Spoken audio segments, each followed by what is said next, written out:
Materijal koji slijedi može u potpunosti da promeni vaše viđenje toka istorije u posljednjih pola veka.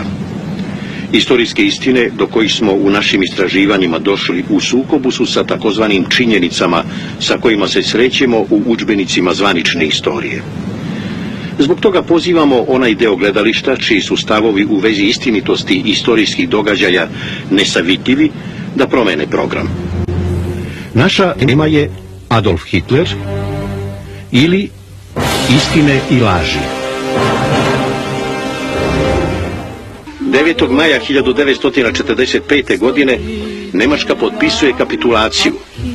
Saveznici je dele na istočnu i zapadnu i održava se Nirnberški proces. Posle Hirošime i Nagasakija mir se potpisuje i u Aziji.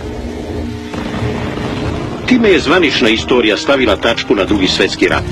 Smatralo se da je to kraj nacizma.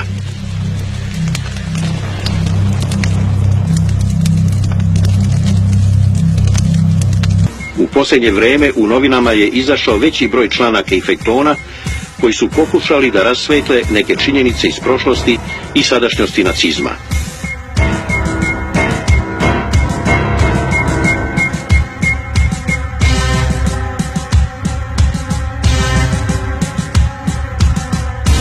Među njima značajno mesto zauzima nezavršeni feljton Lik i delo Adolfa Hitlera danas, nedavno nestalog novinara Vladana Mićanovića. Prilikom nedavnog nestanka našeg prijatelja i saradnika novinara Vladana Mićanovića nestala je i celokupna veoma bogata, godinama sakupljena dokumentacija, izuzev jednog dela koji je Mićanović na čuvanje predao svom advokatu Nebojši Mihajloviću. Tu je pronađena i ova fotografija. Pogledajte pažljivo. Ne, to nisu dva Hitlera. Na fotografiji su Hitler i još jedan čovjek koji veoma liči na njega. Gdje je Mićanović pronašao ovu fotografiju, nije nam poznato. Ostaje mogućnost da se radi o veoma veštoj fotomontaži. No, pričekajte. Prije svog nestanka Vladan Mićanović je skrenuo pažnju istoričara i na filmski materijal pronađen u arhivu Muzeja Jugoslovenske kinoteke.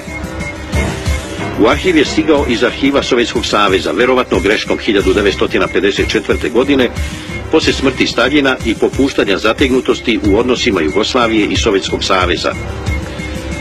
Sa istorijskog aspekta zamjenik Adolfa Hitlera ne bi bio posebno zanimljiv. Ali zaista je neobično to što se njemu posle Hitlerovog samoubistva 29. aprila 1945. godine gubi svaki trag. U izveštajima koje je svakodnevno primao SS oficir von Feuerstrup, šef Hitlerovog ličnog osoblja, mogu se naći zanimljiva zapažanja. Pogledajmo izveštaj Abela Schmida, Hitlerovog ličnog brice, čovjeka koji je izmislio čuvene brčiće za datum 28. april 1945. godine. Citiramo.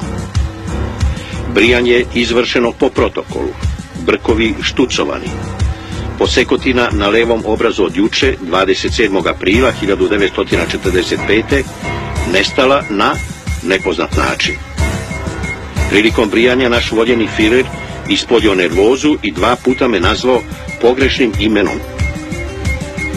Kosa morala da se pošiša, mada je šišanje obavljeno po planu još 13. aprila 1945. godine i zbog vanrednog šišanja ne prihvatam nikakvu odgovornost jer je to učinjeno po ličnom zahtevu našeg voljenog Führera. Kraj citata. Ukoliko ovaj na izgled nevažan dokument samo malo pažljivije prostudiramo, nameće nam se nekoliko pitanja. Šta se to sa Hitlerom dogodilo pa je svog dugogodišnjeg bricu nazvao pogrešnim imenom? I to 2 puta. Zašto je kosa morala da se šiša vanredno? Kako je nestao ožiljak od posekotine? Ili je možda pravo pitanje koga je Abel Schmid ošišao i obrijao tog dana? No pođimo dalje. U izveštajima Hitlerovog ličnog kuvara Maxa Browninga za taj isti 28. april 1945. može se ispod hladne pruske uštogljenosti prepoznati zaprepašćenje. Citiramo. Izveštavam vas da je danas 28. aprila 1945. došlo do neplaniranih događaja u kuhinskom odeljenju. Naš voljeni Führer je odbio ručak koji je trebalo da bude poslužen po mesečnom planu i insistirao da mu bude poslužen smuć na bečki način. Do sada, zbog ranijih zahteva našeg voljenog Führera, u mesečnom planu nije bilo rečne ribe. Također, za spremanje smuđa na bečki način je neophodno jabukovo sirće, koje smo jedva uspeli da nađemo. Svoj omiljeni kuglov nije hteo ni da pogleda. Na naše zaprepašćenje traže turske baklave. Upozoravamo ovom prilikom da se radi o neplaniranim promjenama i tražimo bar minimalni vremenski rok za prilagođavanje zaliha, mesečnih i dnevnih planova novonastaloj situaciji. Kraj citata. Veoma neobično ponašanje, neuobičajeno za vođu Velikog rajha.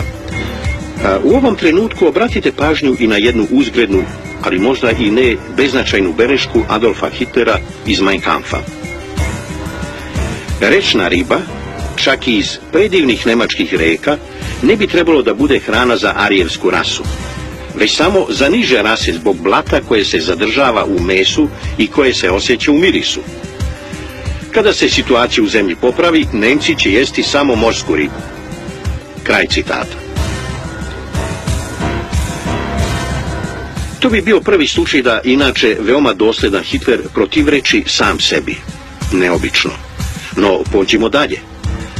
Dana 28. aprila 1945. godine u svom dnevnom izveštaju Hitlerov lični sobar Neumann Blum piše između ostalog: slobodan sam da primetim da raspoloženje našeg voljenog Führera nije baš najbolje. Odbio je uobičajen razgovor o vremenu koji već godinama vodimo. On gotovo ne liči na našeg voljenog Führera od pre neki dan. Kraj citata. Moguće da reči Neumanna Bluma nisu bile daleko od istine. Da li je zaista moguće da to nije bio Hitler? Već smo vidjeli zapanjujuću sličnost Hitlera i dvojnika. Pokušat ćemo da utvrdimo u kom trenutku je došlo do zamene Hitlera i mnogi detalji u tom događaju izazivaju nedoumicu. Hitlerovi biografi i analitičari nacizma govore o strahu od smrti kao pokretaču i motivu mnogih Hitlerovih akcija i gotovo da isključuju suicidalne nagone u njegovom karakteru. Adolf Hitler i Eva Braun su se zabavljali 7 godina. Hitler je dugo obećavao brak, ali se uvijek izvlačio zbog velike zauzetosti državnim poslovima. Ipak su se 29. aprila 1945. godine venčali u betonskom bunkeru glavnog štaba. Ceremoniju venčanja je obavio velečasni Walter Wagner po katoličkom obredu, a kumovi su bili Goebbels i Bormann.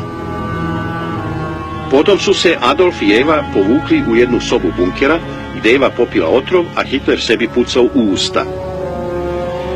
Po izričitom Hitlerovom zahtjevu, SS oficiri su njihova tela spalili sa 200 litara benzina, ovaj put ne baš po katoličkom obredu, i sakrili u ovaj improvizovani betonski grob u dvorištu glavnog štaba. Obratite pažnju na kante u kojima je bio benzin i koje još niko nije sklonio.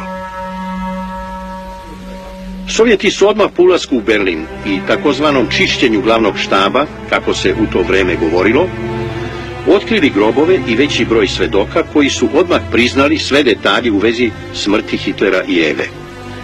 Sve je izgledalo veoma jednostavno. Stalin se u tom trenutku još uvijek nadao da će Hitlera uhvatiti živog. NKVD je imao specijalno formiranu jedinicu kojoj je to bio jedini zadatak. Na čelu je se nalazio oficir NKVD-a i heroj Sovjetskog saveza Nikita Kurganov, Staljinov veoma poverljiv čovjek još iz gruzijskih vremena. Kurganov je prihvatio ili je morao da prihvati kao dokaz da se radi o Hitleru ostatke uniforme u kojoj je Hitler bio u trenutku spaljivanja i zdravstveni karton koji mu je predao Hitlerov lični zubar dr. Rosenberg. Po tom kartonu je napravljena uporedna analiza virice koja je uzeta za krucijalni dokaz tvrdnji da je reč o Hitlerovom telu. Iz nepoznatih razloga u dokument doktora Rosenberga niko nikada nije posumnjao, mada morate priznati da se veoma lako mogao falsifikovati. Također nam je poznato da ljudsko telo poslije spaljivanja gubi 10 do 15% visine, pa se zaista nameće zaključak da je Hitler nešto htio da sakrije. Mnoga pitanja su i dalje bez odgovora. Zašto je Hitler tražio poslije katoličkog venčanja paganski obred sahrane? Zašto je spaljivanje bilo neophodno? Zašto Hitler nije ostavio svoje posljednje riječi kada znamo da kraj rata nije smatrao porazom ideje nacizma? Zašto je telo bilo sakriveno tako da je sovjetskim obaveštajcima trebalo 10 minuta da otkriju gdje se nalazi i još manje od 10 da identifikuju Hitlera i Evu? Izgleda da je Hitlerovo samoubistvo u tom trenutku svima odgovaralo. Ova pitanja zvanična istorija nije pokušala ni da postavi, a kamoli da odgovori bar na neka od njih. Odgovor je teško dati, izuzev ako pretpostavimo da je još jednom Hitlerovo mesto zauzeo njegov dvojnik, ovaj put na svom posljednjem zadatku. Ali ukoliko je tako, kako možemo biti sigurni u identitet osoba koje su osuđene u Nirnbergu? Ukoliko je zaista tako, gdje je onda pravi Adolf Hitler?